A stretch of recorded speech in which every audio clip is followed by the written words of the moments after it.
Joo, 3 asiaa, mitä mä ennen kaikkea ajan eduskunnassa tulevaisuudessa, on se, että suomalaisessa yhteiskunnassa ihmisillä olisi mahdollisuus tavoitella hyvää tasa-arvoisista mahdollisuuksista edelleenkin.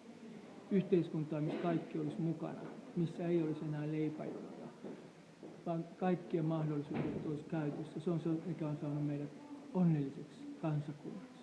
Toinen asia, mikä mulle itselleni on tärkeää, että sosiaali- ja terveyspalvelut rakennettaisiin uudestaan asiakaslähtöisiksi, että niissä luotettaisiin ihmisiin, missä tehtäisiin sellaisia asioita, mitkä on hyödyllisiä, ei sellaisia, mitkä on lääketeollisuudelle tai jollekin organisaatiolle tuttuja tai edullisia, vaan me arvioitaisiin ne kriittisesti, mutta lähtökohtana olisi, että asiakkaan etu ja asiakkaaseen luotettaisiin, asiakas, joka maksaakin, olisi se kuningas siellä. 3. asia, mikä minulle on tärkeä, on se, että ihmisiä, nuoria ei enää annettaisi meidän mielenterveyssyistä pois meidän yhteiskunnasta. 2800 nuorta mielenterveyssyistä lähtee meidän yhteiskunnan ulkopuolelle pitkälle eläkeläistaipaleelle. Se maksaa aivan valtavasti.